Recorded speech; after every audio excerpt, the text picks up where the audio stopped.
ఆంధ్రప్రదేశ్ రాష్ట్రంలో ఓటర్ల జాబితా ప్రత్యేక సవరణ కార్యక్రమానికి ముహూర్తం ఖరారయ్యింది. ఆంధ్రప్రదేశ్, తెలంగాణతో పాటు 16 రాష్ట్రాలు, 3 కేంద్రపాలిత ప్రాంతాలకు జూన్ 15వ తేదీ నుండి ఎస్ఐఆర్ చేపట్టనున్నట్లు కేంద్ర ఎన్నికల సంఘం గురువారం ప్రకటించింది. అయితే ప్రస్తుతం క్షేత్రస్థాయిలో జరుగుతున్న జనాభా లెక్కల ప్రక్రియను వినియోగిస్తున్న సిబ్బందితోనే ఈ ఎస్ఐఆర్ కూడా నిర్వహించేలా తేదీలు ఖరారు చేసినట్టు వెల్లడించారు.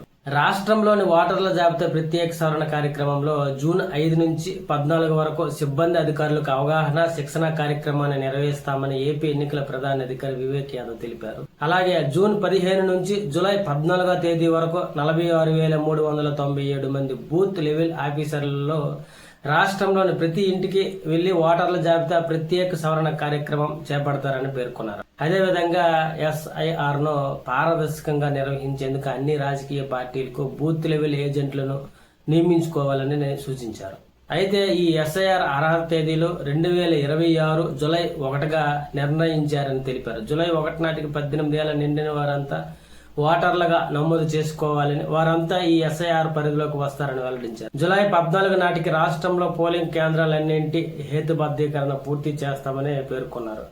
రాష్ట్రంలో ఓటర్ల జాబితా ప్రత్యేక సవరణ సమర్థంగా నిర్వహించడానికి వీలుగా ఏదైతే 2001లో జరిగిన ఎస్ఐఆర్ ఓటర్ల జాబితాతో మ్యాపింగ్ పూర్తి చేస్తామని, ఇప్పటికే 64% మ్యాపింగ్ పూర్తయిందని వివరించారు. అయితే ఇంటింటి సర్వే పూర్తయిన తర్వాత జూలై 21న ముసాయిదా ఓటర్ల జాబితా విడుదల చేస్తారు. ఈ జాబితాపై జూలై 21 నుండి ఆగస్టు 20వ తేదీ వరకు అభ్యంతరాలు స్వీకరిస్తారు. అభ్యంతరాలను సెప్టెంబర్ 18లోగా పరిష్కరించి 22న తుది ఓటర్ల జాబితా విడుదల చేస్తారు. ప్రస్తుత ఓటర్ల జాబితా ప్రకారం రాష్ట్రంలో 4,16,16,061 మంది ఓటర్లు ఉన్నారు.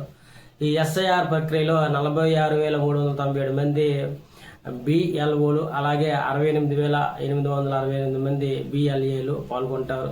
సుమారు 4.5 నెలల పాటు ఈ ఎస్ఐఆర్ ప్రక్రియ కొనసాగుతుంది.